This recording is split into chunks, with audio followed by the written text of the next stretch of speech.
আপনার বাবা মা আপনার জন্য যা যা করেছেন তার মূল্য আপনি কখনোই পরিশোধ করতে পারবেন না। আপনার মা তার দেহের মধ্যে আপনাকে নিয়ে বেরিয়েছেন, তার রক্ত বিসর্জনের কারণেই আপনি পৃথিবীর মুখ দেখতে পেরেছেন।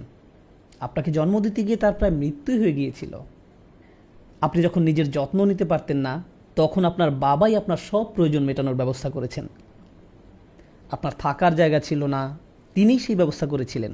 আপনার পড়াশোনার ব্যবস্থা করেছিলেন। আবার আপনার মায়ের দেখভাল করার মাধ্যমেও আপনার বাবা আসলে আপনার প্রতি ইহসান করেছেন। আর আপনার মায়ের দেখভাল করার মাধ্যমেও আপনার বাবা আসলে আপনার প্রতি ইহসান করেছেন। কেন এমনটা বলছি? কারণ আল্লাহ যখন মূসা আলাইহিস সালামের প্রতি বর্ণনা করছিলেন ওয়ালাকাদ মানান্না আলাইকা মান্নাতান মারাতান উখরা, সূরা তাহা, আমি তোমার প্রতি আরও একবার অনুগ্রহ করেছিলাম। তো তার প্রতি আল্লাহর অনুগ্রহের একটা অংশ ছিল ফারাদাদনাহু যে আমরা তোমাকে তোমার মায়ের কাছে ফিরিয়ে দিয়েছিলাম, কাই তাকাররা আইনুহা ওয়ালা তাহজান, যাতে সে চোখের পানি না ফেলে, যাতে তার চোখ শীতল হয়ে যায়, যাতে সে আর কষ্ট না পায়। যখন আল্লাহ তার মায়ের যত্ন নিচ্ছিলেন, আল্লাহ বলছেন আমি আসলে তোমাকেই অনুগ্রহ করছিলাম। তাই যখন আপনার মায়ের প্রতি ভালো কিছু করা হচ্ছে, তখন আসলে আপনার প্রতিও অনুগ্রহ করা হচ্ছে। আপনি হয়তো বলবেন আমি জানি আম্মু আমার যত্ন নিয়েছে, কিন্তু আব্বু তো কিছু করেনি। আপনার বাবা যে স্বামী হিসাবে আপনার মায়ের দেখাশোনা করে যাচ্ছেন, আপনাদের দুজনেরই এটাই একটা অনুগ্রহ যা আপনি শোধ করতে পারবেন না, আপনি যদি আর কিছু নাও করে থাকেন। তাই বাকি সম্পর্কের ক্ষেত্রে আপনি হয়তো অন্যদের ভালো করছেন, কিন্তু বাবা মায়ের বেলায় আপনি আসলে এমন ঋণ পরিশোধ করছেন যা আসলে শোধ হওয়ার ঊর্ধ্বে। এটা অসম্ভব। আর আমরা সারা জীবনই এর জন্য ঋণী থেকে যাব। এটা অসম্ভব। তাই আপনার সর্বোচ্চটা দিলেও তা যথেষ্ট হবে না। তবুও আপনি আপনার সেরাটা দিয়েই চেষ্টা করবেন।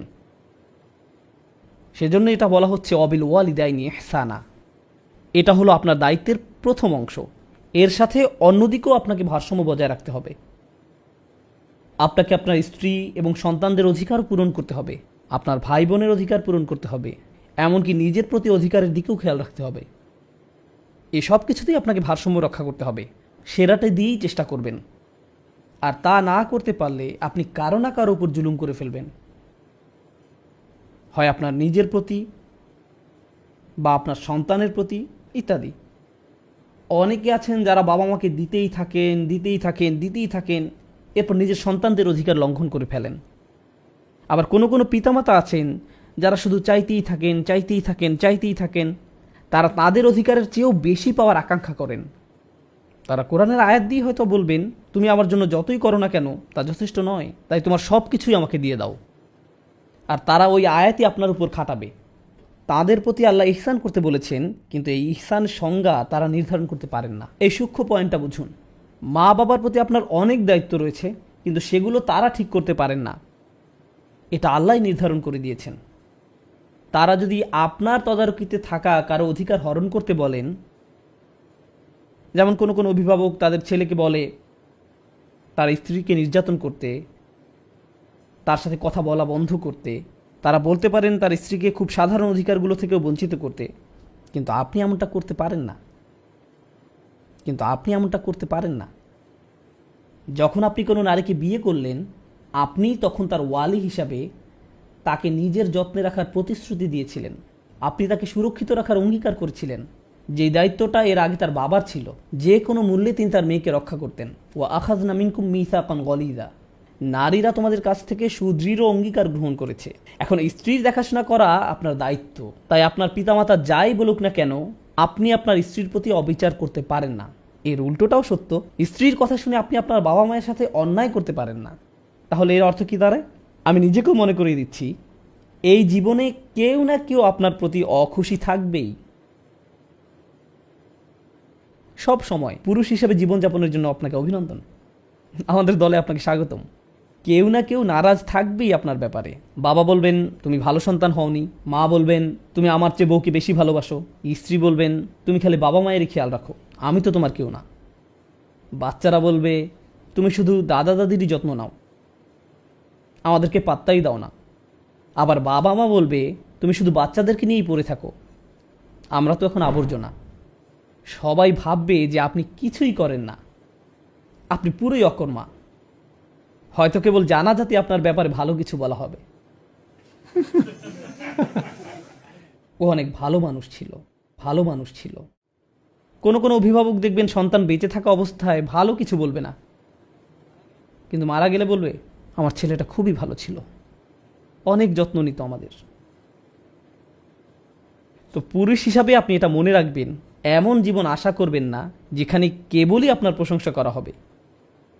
সব কিছু সহ্য করতে শিখুন। আপনি কোনো ফেরেশতা নন, আপনি মানুষ। যখন সবাই আপনাকে নিয়ে টানাটানি করছে, কেউই আপনার প্রতি সন্তুষ্ট না, তখন কোনো না কোনো সময় আপনি ভেতরে কিছুটা ভেঙে পড়বেন। আস্তে আস্তে এক সময় আপনি সব কিছু মিলিয়ে চলতে পারবেন না। দুটো ব্যাপারে আপনাকে ব্যালেন্স করে চলা শিখতে হবে। দুটো ব্যাপারে আপনাকে ব্যালেন্স করে চলা শিখতে হবে। আপনি রেগে মেগে বলে ফেলবেন আমি তো এমনিতেই সবাইকে খুশি করতে পারবো না, তাই আমি চেষ্টা করাই ছেড়ে দিয়েছি, সবাই গোল্লায় যাক। আবার অন্যদিকে হতে পারে আপনি সবাইকে খুশি রাখতে গিয়ে নিজের অবস্থাই খারাপ করে ফেললেন। সবাইকে খুশি রাখতে গিয়ে আপনার নিজের অবস্থায় যদি খারাপ হয়ে যায়, তাহলে তো আপনি অন্য কারো ভালো করতে পারবেন না। আপনি ভালো পিতা হয়ে চলতে পারবেন না, ভালো স্বামী বা সন্তান হিসেবে আপনার দায়িত্ব পালন করতে পারবেন না। নিজেকে হারিয়ে ফেললে অন্য কিছুই আর করতে পারবেন না। অনেক সময় সম্পর্কগুলো ধরে রাখার সময় আমরা পুরুষেরা অবমাননা করে ফেলি। হয়তো আমরা অন্যদের অধিকারগুলো দিচ্ছি না, আবার মাঝে মাঝে যারা আমাদের উপর নির্ভরশীল তারাই আমাদের সম্পর্কের অবমাননা করে বসে, তারা আমাদের সাথে অন্যায় করে ফেলে। নিজের অধিকারের ক্ষেত্রে আপনাকেই সেই দাগটা টানতে হবে, নিজ থেকেই সেই অধিকারগুলো চাইতে হবে। একই সাথে খেয়াল রাখতে হবে যেন আপনি অন্যের উপর জুলুম না করেন। আমরা এমন সমাজে বাস করছি যেখানে ধরে নেওয়া হয় কোনো খারাপ কিছু ঘটলে তার জন্য পুরুষই দায়ী। সবসময় পুরুষই দায়ী না। কোরআনের বর্ণনায় অনেক বিশৃঙ্খলার কারণ পুরুষ, আবার অনেক ক্ষেত্রে নারী। মানুষেরাই বিশৃঙ্খলাকারী। মানুষের মাঝেই লোভ আছে, সে বেশি পেতে চায়, সে কখনো সন্তুষ্ট হয় না। আর আপনি যেসব সম্পর্কের মাঝে যুক্ত তাতে সকলেই সবসময় আপনার কাছ থেকে বেশি পেতে চায়। আপনাকেই সেই সীমারেখা টানতে হবে। আর ঘুমোতে যাওয়ার সময় আপনি যেন বলতে পারেন আমি সবার সাথে ইনসাফ করে চলেছি, আমি আমার স্ত্রী সন্তানদের কম দেইনি, আমি আমার কর্মক্ষেত্রে ঠিক থেকেছি, আমি আমার বাবা মায়ের অধিকার লঙ্ঘন করিনি। আর আপনার বাবা মাকে বাস্তবিকভাবে বুঝিয়ে বলতে হবে যে আপনি আপনার সর্বোচ্চ চেষ্টাটা করেছেন। বাস্তবিক অর্থে বলছি, বাস্তবিক অর্থে বলছি, আমি আদর্শিকভাবে বলছি না, বাস্তবিক অর্থে বলছি। কোরআন বাবা মায়ের অধিকার খুবই গুরুত্ব দিয়েছে। ইব্রাহিম আলাইহিস সালাম কি তাঁর বাড়ি ছেড়ে চলে যাননি? হ্যাঁ, গিয়েছেন। তিনি সেখানে থেকে যেতে পারতেন, আর তাকে মারধর করা চালিয়ে যাওয়া হতো। অনেক সাহাবীদেরকেই খুব কঠিন অবস্থার সম্মুখীন হতে হয়েছিল, যেমন সাদ ইবনে আবি ওয়াক্কাস রাদিয়াল্লাহু তাআলা আনহু। তার মা বলেছিলেন আমি না খেয়ে মরে যাব কারণ তুমি মুসলিম হয়েছ। আমি ইসলামকে ঘৃণা করি, আমি তোমার মুসলিম হওয়া মেনে নিতে পারবো না। অথচ তার মা একাকী তাকে লালন পালন করেছিলেন। মাকে কিছু না খেতে দেখে তার নিজেরই খুব খারাপ লাগছিল, কিন্তু তিনি ইসলাম ত্যাগ করতে পারেননি। অনেক সময় মানসিক অত্যাচার শারীরিক নির্যাতনের চেয়েও অনেক বেশি কাঁদায়, আর সেই মানুষগুলোই আমাদের বেশি কষ্ট দেয়, যারা আমাদের বেশি আপন, যারা আমাদের বেশি আপন। শারীরিক নির্যাতনের ক্ষেত্রে চিহ্নগুলো আমরা দেখতে পারি, কিন্তু মানসিক অত্যাচার চিহ্নিত করা কঠিন। আমার আজকের আলোচনার বিষয় দুটি।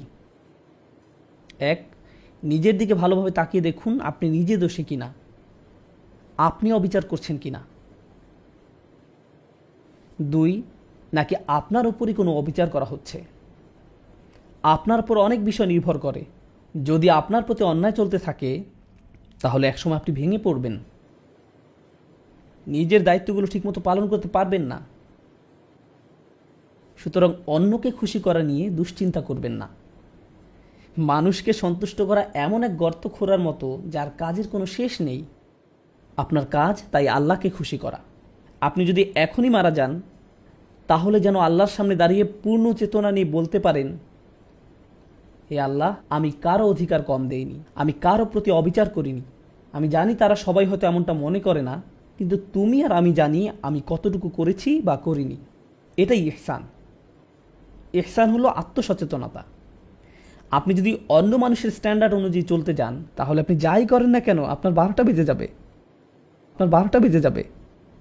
আমাদের মা বাবারা হয়তো এমন পরিবেশে বড় হয়েছেন যে আপনি হয়তো কোনো হাসপাতালে কার্ডিয়াক সার্জারির হেড, বা আপনি হয়তো আপনার ভাই বোনদের মধ্যে সবচেয়ে ভালো, কিন্তু তাও তারা বলবে তোমার কাছ থেকে আমি আরও বেশি আশা করেছিলাম। বাকি সবাই আপনার তারিফ করে, কিন্তু তারা বলবে তুমি এমন কেন, তুমি আমাকে হতাশ করলে। কোনো কিছুই যথেষ্ট হবে না, এটাও ঠিক আছে। তারা হয়তো ভাবে যে আপনি যথাযথ ভালো হতে পারেননি। আপনার স্ত্রীও এমনটা ভাবতে পারেন। তিনি হয়তো আপনাকে ছোট করে কথা বলেন, এমনভাবে কথা বলেন যেন আপনি কোনো আবর্জনা। সন্তানেরা হয়তো আপনাকে কষ্ট দেয়, আমি জানি না, কিন্তু একটা কথা মনে রাখবেন, আল্লাহর সাথে আপনাকে সৎ থাকতে হবে। আপনি যাতে বলতে পারেন আমি আমার দায়িত্ব ঠিকমতো পূরণ করেছি, আমি কারোর সাথে অন্যায় করিনি। এটাই হলো ও আবুদুল্লাহ ওয়ালা তুশরিকু বিহি শাইআন ওয়া বিল ওয়ালিদাইনি ইহসানা। এটুক ঠিক করে চলাই একটা বড় কাজ। এরপর তারা যাই বলুক সেই ভার আল্লাহর কাছে, সেটা আল্লাহ আপনার উপর চাপিয়ে দেননি। এরপর আসে নিকটাত্মীয়দের কথা, তাদের দিকেও খেয়াল রাখতে হবে। প্রতিবেশীর অধিকার, তাদের দিকে খেয়াল রাখতে হবে। প্রতিবেশীর অধিকার, নিকটাত্মীয়দের কথা, তাদের দিকেও খেয়াল রাখতে হবে। অনেক আলেমরা বলেন আপনার বন্ধুরাও এই আওতায় পড়ে, বিশেষ করে যেসব বন্ধু আপনার বাসার কাছে থাকে, তাদের কিছু প্রয়োজন কিনা সেদিকে খেয়াল রাখা। আপনি যত বেশি অন্য মানুষের দিকে খেয়াল রাখবেন, আল্লাহ তত বেশি আপনার যত্ন নেবেন। এদিক থেকে ভাবলে এটা আসলে নিজের দিকেই খেয়াল রাখা। আপনি যদি নিজ থেকে এগিয়ে অন্যের খবর নেন, তাদের সাহায্য করেন, আল্লাহ তাহলে আপনাকে অনেক সমস্যা মিটিয়ে দেবেন। এমনকি যাতায়াতের ক্ষেত্রেও, আপনি হয়তো ট্রেনে, প্লেনে বা বাসে কোথাও যাচ্ছেন, আর আপনার পাশে একজন বসে আছেন, হয়তো কোনো ডাক্তারের অফিস বা এয়ারপোর্টের লবিতে কারোর সাথে বসে আছেন, তাদের প্রতি ইহসান দেখান, সুন্দর ব্যবহার করুন। ইহসানের আয়াতটা আসলেই এত চমৎকার। আপনি যদি হাইওয়েতে যাতায়াত করেন, তাহলে আপনার পাশে চলা গাড়ির চালক আপনার প্রতিবেশীর মতো।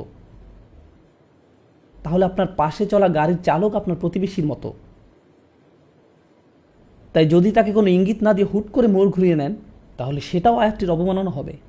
আপনি তার প্রতি ইহসান করলেন না, তাকে বিচ্ছিন্ন করে দিলেন। যেমন কেউ গাড়ি পার্ক করতে যাচ্ছে আর আপনি মাঝখান দিয়ে, কারণ আপনার হয়তো জুমার নামাজ ধরতে হবে, কিন্তু এতে করে আপনি আপনার প্রতিবেশীর প্রতি ইহসান নষ্ট করলেন। ইহসান হলো তার প্রতি দয়া দেখানো, ভালো ব্যবহার করা। তো এই ভালো ব্যবহার দেখানোটা পরিবারের মধ্য থেকে শুরু হয়ে বাইরের দিকে বিস্তার করবে। এই আয়াতের ব্যাপারে এটা বলে আমি শেষ করতে চাই, প্রথমত আল্লাহর সাথে ন্যূনতম একটা সম্পর্ক ধরে রাখা, এরপর আসে আপনার মা বাবা, তারপর নিকটাত্মীয় আর প্রতিবেশীদের অধিকার। এটা আসলে কি বোঝায়? আপনার হৃদয়ের সাথে যেই সম্পর্কটা সবচেয়ে বেশি জড়িত, সেটার গুরুত্ব সবার আগে, এরপর বাকি মানব সম্পর্কগুলো, যার মধ্যে প্রথমে আসে আপনার মা বাবা, তারপর নিকটাত্মীয়, স্ত্রী সন্তান, এরা সবাই এর অন্তর্ভুক্ত। এরপর এটা বাইরের দিকে আরও বিস্তৃত হবে। কিন্তু দুর্ভাগ্যজনকভাবে এর উল্টোটাও দেখা যায়। সমাজে আপনি কাউকে দেখতে পান যিনি অনেক ভালো, অন্যদের সাথে ভালো আচরণ করেন, সালাম বিনিময় করেন, খুবই ভালো লোক, কিন্তু যখন তিনি বাসার দরজা লাগান, তারপর তিনি ফেরাউনের মতো হয়ে যান। আপনি তাকে চিনতেই পারবেন না। ওনার কি হলো? তার কণ্ঠ বদলে যায়, মেজাজ নষ্ট হয়ে যায়, মনে হয় তিনি যেন অন্য কেউ। আল্লাহ আমাদের এই সম্পর্কের সিরিয়ালটা দিলেন, কারণ বাইরের সবার সাথে ভালো ব্যবহার করে কোনো লাভ নেই যদি আপনি মা বাবার সাথে ভালো ব্যবহার না করেন, কিংবা আপনার স্ত্রী বা সন্তানদের সাথে ভালো ব্যবহার না করেন। প্রথমে যদি এটাই না করতে পারেন, তাহলে বাইরে যা দেখান তার পুরোটাই আপনার মিথ্যা, এর কোনো মূল্য থাকবে না। এজন্য এই আয়াতটা নিয়ে বাস্তবতার প্রেক্ষিতে কথা বলতে চেয়েছিলাম। আমি বুঝি যে পুরুষরা অনেক চাপের মধ্যে থাকেন, কিন্তু যদি আপনার দায়িত্বগুলো ভালোভাবে পালন করে যেতে চান, তাহলে অবশ্যই আপনার নিজের প্রাথমিক অধিকারগুলো নিশ্চিত করতে হবে। কারণ এটা একজন মানুষের চাহিদাও বটে। যেমন যদি আপনার সন্তান আপনাকে সম্মান না করে, ন্যূনতম সম্মানটাও না দেখায়, আপনাকে সালামও না দেয়, এটা আপনার ভিতরে চিবিয়ে খাবে। আপনি কষ্ট পাবেন, আপনি বুঝতে পারবেন না এটা আপনার অন্যান্য কাজে, অন্যদের সাথে কিভাবে কথা বলছেন তাতেও প্রভাব ফেলছে, মানসিক এবং আধ্যাত্মিকভাবেও প্রভাবিত করবে। তাই এই সম্পর্কগুলোর যত্ন নিন, অন্যের প্রতি দায়িত্ব পালনের দিকে খেয়াল রাখুন, তার পাশাপাশি নিজের অধিকারগুলোও চাইতে শিখুন, কিন্তু সতর্ক থাকবেন যেন কোনো ক্ষেত্রে সীমালঙ্ঘন না হয়ে যায়। আল্লাহ যেন আমাদেরকে ভারসাম্যপূর্ণ মানুষ বানিয়ে দেন।